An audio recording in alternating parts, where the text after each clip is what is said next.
Hello, my name is El and I work for the Turing Center in Ventura College. I will be going over the T accounts, and I'm gonna go explain the T accounts components, and I'm gonna go over the equation and go over also a few examples.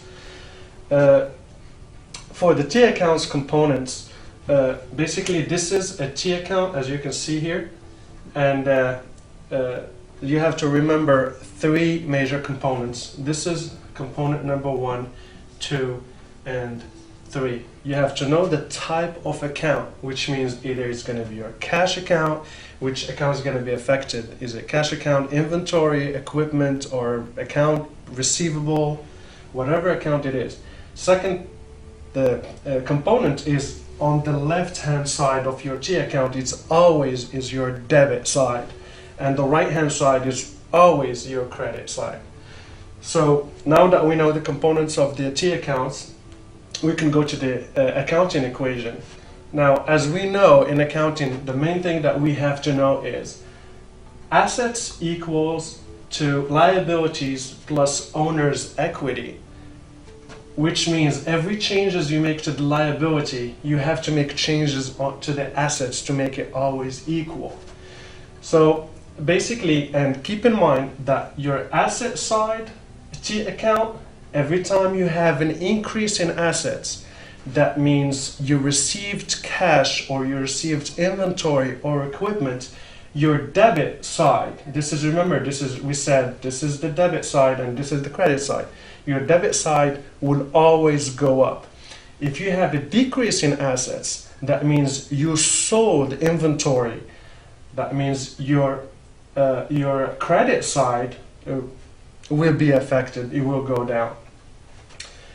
And however, on the other side of the equation, which is when talking about liabilities and owner's equity, the general idea is the opposite. The reason why I'm saying this because there are always exceptions to the rules, but mainly every time there's increase in liability, example of that is you buy equipment using account payable, that means using credit, that means you're not paying for it right away, you're going to pay for it later. Your credit side will go up, and your, of course, your liability, the debit side, is not going to be affected at the time. But I'll give you an example of sometimes when liability, debit side is affected. Let's say you have account payable, you have to pay an account, and you made a payment. Let's say you have $1,000 debt that you have in your account payable, and you made a payment $200, so the $200 will go here. Basically what it says, that your $200 make your liability goes down, it will be decreased. So now we're going to move to the examples, keeping in mind that this equation have to be equal all the time.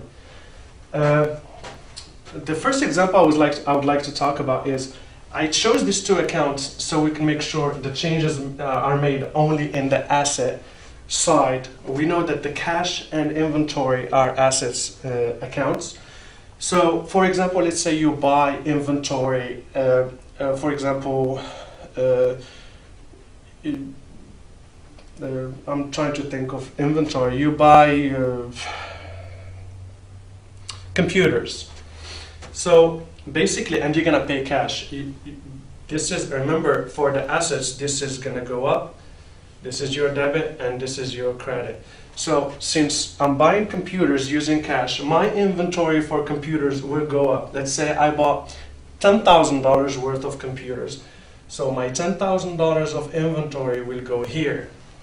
And of course I paid cash. That means my cash account will be decreased. So I'm going to have $10,000 written on the credit side of the account.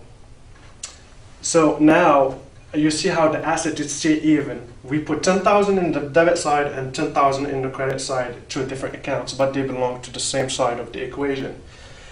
Second example I would like to talk about is I chose one account from the asset, and the second account I chose it from the liabilities.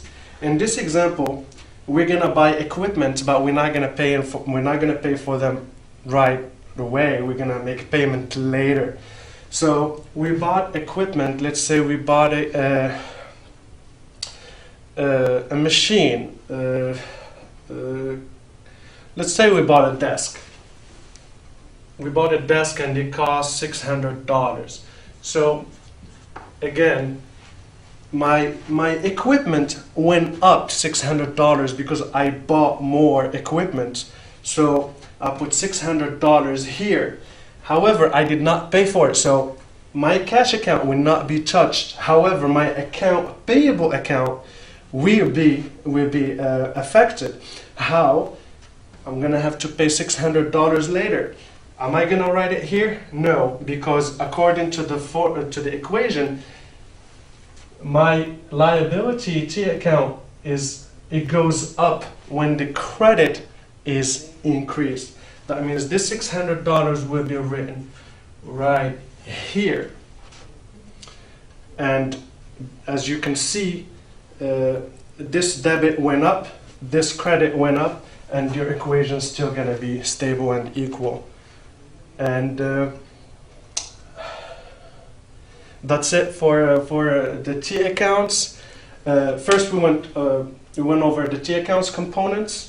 We talked about the three components, type of account, debit and credit. Then we talked about the equation, how to keep it equal all the time.